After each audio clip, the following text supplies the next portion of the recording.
Hello everyone. आज हम next life process के बारे में पढ़ने वाले हैं जिसका नाम है ट्रांसपोर्टेशन। इससे पहले हमने रेस्पिरेशन और न्यूट्रिशन को पढ़ा था। तो इस चैप्टर में हम पढ़ेंगे कि जो हमारा डाइजेस्टेड फूड होता है और ऑक्सीजन जो हम इनहेल करते हैं वो हमारे हर एक सेल्स के पास कैसे ट्रांसपोर्ट होता है, उसके पीछे का मैकेनिज्म क्या है, उसको पूरे डिटेल में पढ़ेंगे। एक्टिविटी से 6.7 में हमें बोला गया है कि हमें डिफरेंट हेल्थ केयर सेंटर्स में विजिट करना है, लाइक ह्यूमन हॉस्पिटल्स और एनिमल हॉस्पिटल्स में।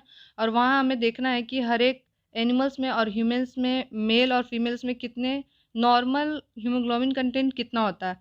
तो ये हमें रिसर्च करना है। तो अब आ जाते हैं इस चैप्टर के मेन टॉपिक पे। इस We have seen in previous section that blood transport food, oxygen and waste material in our bodies. In class 9, we learned about blood being a fluid connective tissue. Blood consists of a fluid medium called plasma in which the cells are suspended.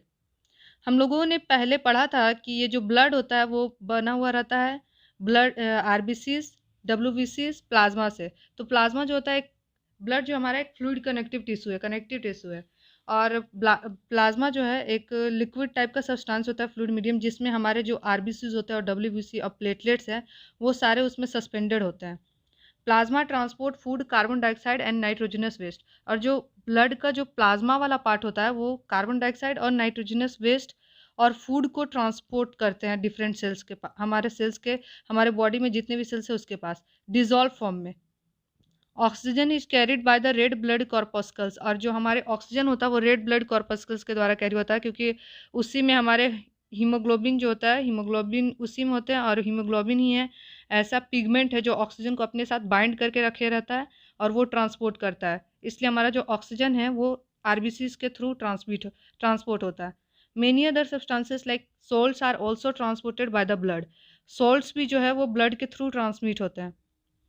We thus need a pumping organ to push blood around the body, a network of tubes to reach all the tissues, and a system in place to ensure that this network can be repaired if damaged.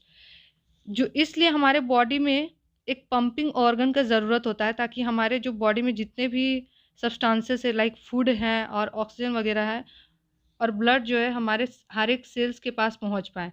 क्योंकि हम देख सकते हैं, for example, जैसे हमारे घरों में water के ट्रांसपोर्टेशन के लिए पाइप्स होते हैं, लेकिन सिर्फ अकेला पाइप वाटर को ट्रांसपोर्ट नहीं कर सकता लॉन्ग डिस्टेंस।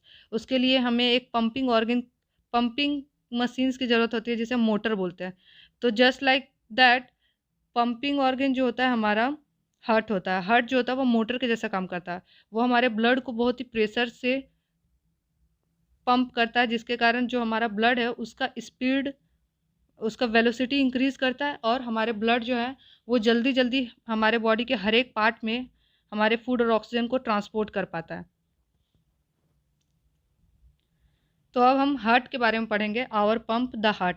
हार्ट जो होता है हमारा एक पंपिंग ऑर्गन है जो हमारे ब्लड को पूरे स्पीड से पंप करता है, पूरे प्रेशर के साथ, जिससे हमारे बॉडी में ब्लड जो होते हैं वो जल्दी से ट्रांसपोर्ट हो पाते हैं और हमारे काम, जो हमारे बॉडी के जो मेटाबॉलिज्म है वो जल्दी जल्दी हो पाता है। The heart is a muscular organ which is a big as our fist. Heart जो एक मस्कुलर ऑर्गन होता है और हमारे वो उसका जो साइज होता है हमारे फिस्ट, हमारे मुट्ठी के इतना होता है।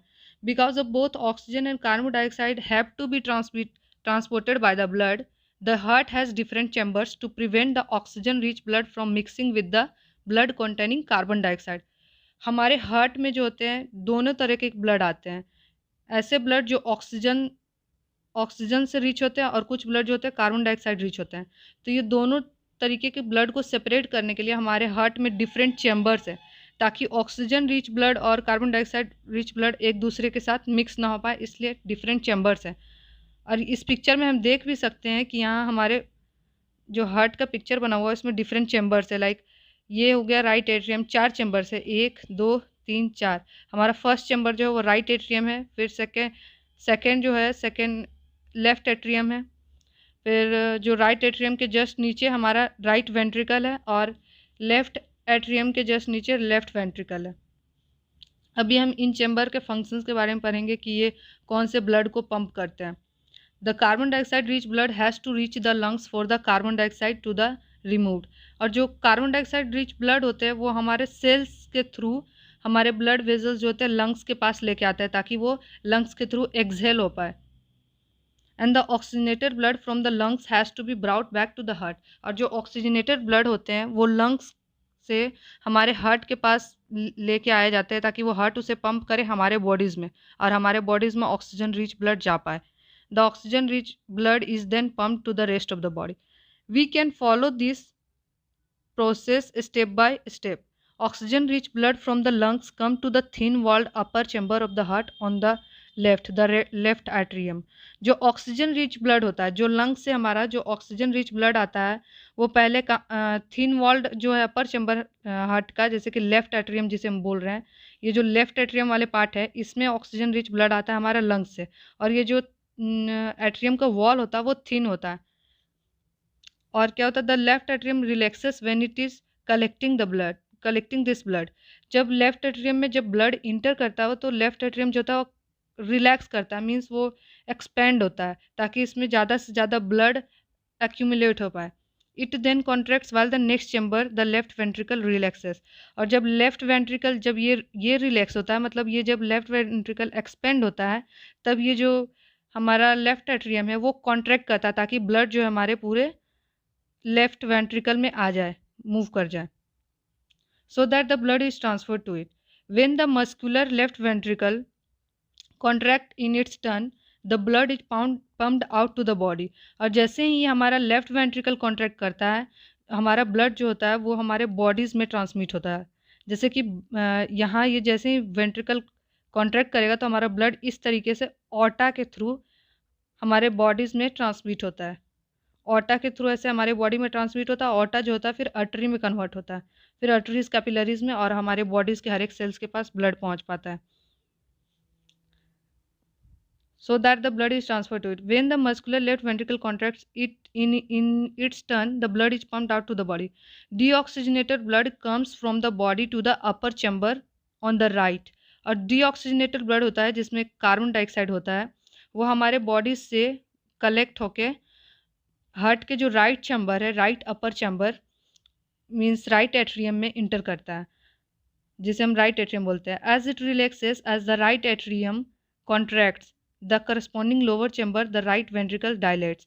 और ठीक वैसे ही जैसे कि हमारा जो लेफ्ट एट्रियम था वो रिलैक्स होता था और फिर जैसे ही वो कॉन्ट्रैक्ट होता था तो सारा ब्लड लेफ्ट वेंट्रिकल में चला जाता था और उस समय लेफ्ट वेंट्रिकल डायलेट होता था। उसी तरीके से जो हमारा ब्लड है डीऑक्सीनेटेड ब्लड वो राइट एट्रियम में इंटर करता है, उस वक्त राइट एट्रियम रिलैक्सिंग मोड पे होता है, मीन्स वो एक्सपेंड करता है। और जैसे ही वेंट्रिकल एक्सपेंड होता है वो राइट एट्रियम कॉन्ट्रैक्ट होता है और उसका ब्लड सारा राइट वेंट्रिकल में इंटर कर जाता है। और जब राइट वेंट्रिकल कॉन्ट्रैक्ट करता है तो सारा ब्लड फिर निकल के लंग्स के पास चला जाता है ताकि उससे डिफ्यूज़न हो लंग्स में। लंग्स में के जो वेजल्स हैं और अल्विलाई जो हैं उनमें डिफ्यूज़न हो और कार्बन डाइऑक्साइड अल्विलाइज के थ्रू एक्सेल हो जाए हमारे बॉडी से। As the right atrium contracts the corresponding lower chamber, the right ventricle dilates. This transfer blood to the right ventricle, which in turn pumps into the lungs for oxygenation. जो हमने अभी देखा। Since ventricles have to pump blood into various organs, they have thicker muscular walls than the atria. और जो दोनों ventricle है, right ventricle और left ventricles, इनका वॉल जो होता है वो थिक होता है इन कंपैरिजन टू आर्ट्रियम। जो लेफ्ट एट्रियम है और राइट एट्रियम है इनसे इनका जो वॉल है ये वॉल का थिकनेस ज़्यादा होता है क्योंकि इनमें प्रेशर बहुत ज़्यादा लगता है, क्योंकि इनको जो ब्लड होता है वो हमारे बॉडीज़ में ट्रांसपोर्ट करना पड़ता है, तो इनमें प्रेशर ज़्यादा लगता है, इसलिए इनका वॉल थिक होता है ताकि ये इनमें कोई किसी भी तरीके का डैमेज ना हो। Valves ensure that blood does not flow backward when the atria or ventricle contracts. और इनमें valves होता है जिसके कारण जो होता है, valves के कारण जो हमारा ब्लड है जो अगर राइट एट्रियम में इंटर किया है और फिर वो उसे लेफ्ट वेंट्रिकल में आना है, फिर लेफ्ट वेंट्रिकल से वो हमारे बॉडी में पंप होते हैं, उस समय जब लेफ्ट वेंट्रिकल कॉन्ट्रैक्ट करता है तो उस समय ऐसा ना हो कि जो कॉन्ट्रैक्शन के कारण ये हमारा जो ब्लड वेना जो ऑर्टा में जाना है, ऑर्टा से ये बैकवर्ड फ्लो ना हो जाए, मीन्स ये वेंट्रिकल से फिर से ब्लड जो है कुछ ब्लड लेफ्ट एट्रियम में ना चले जाएं, इसलिए हमारे यहाँ जो होते हैं हमारे वल्व्स लगे होते हैं। वल्व्स का काम होता है बैकवर्ड मोशन जो होता है ब्लड का उसको रोकना, बैकवर्ड फ्लो को रोकता है। Does not backward flow backward. Backward जो मूवमेंट होता है वो हमारे ब्लड का उसको रोकता है एट्रिया और वेंट्रिकल्स में, जब एट्रिया और वेंट्रिकल्स कॉन्ट्रैक्ट करते हैं तब। अब हमारा आ जाता है नेक्स्ट टॉपिक, जिसका नाम है oxygen इंटर्स the blood in the lungs. जो हमारा ऑक्सीजन होता है वो इंटर करता है ब्लड में लंग्स के थ्रू।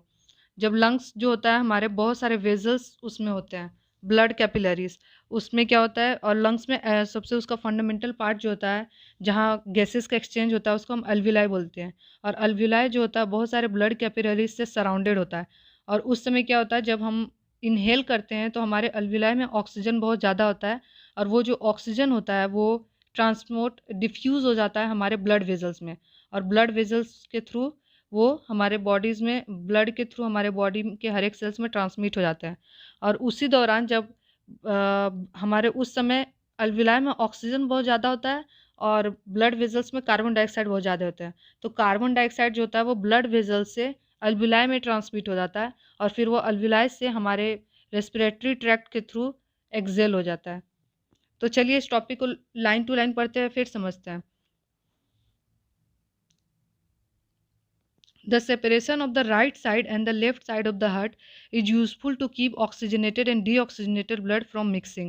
ये हमने पढ़ा कि जो हमारा सेपरेशन होता है हार्ट्स में 4 चैम्बर हैं, जिसके कारण जो हमारा ऑक्सीजनेटेड और डीऑक्सीजनेटेड ब्लड होता है वो एक दूसरे से सेपरेटेड होता है और मिक्स नहीं हो पाता है।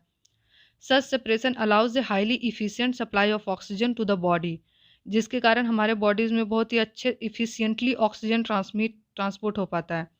This is useful in animals that have high energy needs. और जो एनिमल्स जिनमें हाई एनर्जी नीड्स होते हैं जैसे कि बर्ड्स और मैमल्स, ह्यूमन बींग्स जैसे हैं, इनमें बहुत ज़्यादा एनर्जी की ज़रूरत होती है, तो उनमें सेपरेशन जो होता है कार्बन डाइऑक्साइड और ऑक्सीजन का बहुत ज़रूरी है, ताकि उनमें क्योंकि उनमें एनर्जी का नीड ज़्यादा होता है, और ऑक्सीजन सप्लाई अगर बढ़ेगा तो हमारा जो रेस्पिरेशन है वो सही तरीके से हो पाएगा, और उन एज ए रेस्पिरेशन का बाय प्रोडक्ट्स हमारा एनर्जी लार्ज अमाउंट में प्रोड्यूस होगा। क्योंकि हम एनर्जी जो होता है कॉन्स्टेंटली यूज़ करते हैं अपने बॉडी को मेंटेन करने के लिए, अपने बॉडी टेम्परेचर को मेंटेन करने के लिए। In animals that do not use energy for this purpose the body temperature depends on the temperature in the environment. और कुछ एनिमल्स जिनमें एनर्जी के लिए एनर्जी का ज़रूरत नहीं होता है उतना, तो उनका बॉडी टेम्परेचर जो होता है वो डिपेंड करता है इन्वायरमेंट के टेम्परेचर पे। अगर जैसे ही इन्वायरमेंट का टेम्परेचर बदलेगा उनके बॉडीज़ में बहुत सारे चेंजेस दिखने लगेंगे। Such animals like amphibians और many reptiles have 3-chambered heart। बहुत सारे amphibians और reptiles हैं जिनका 3-chambered heart होता है, जैसे हमारा 4-chambered heart होता है मेमल्स का उसी तरीके से कुछ एनिमल्स हैं amphibians and reptiles उसका 3-chambered heart होता है, and can tolerate some mixing of the oxygenated and deoxygenated blood streams, जिसके कारण उनमें मिक्सिंग हो जाता है ऑक्सीजनेटेड और डीऑक्सीजनेटेड ब्लड का, और वो उसे टॉलरेट कर लेते हैं। लेकिन रेप्टाइल्स में एक एक्सेप्शन है जिसको हम फॉर एग्जांपल जो क्रोकोडाइल होता है उसमें 4-chambered हार्ट होता है, वो एक्सेप्शन है।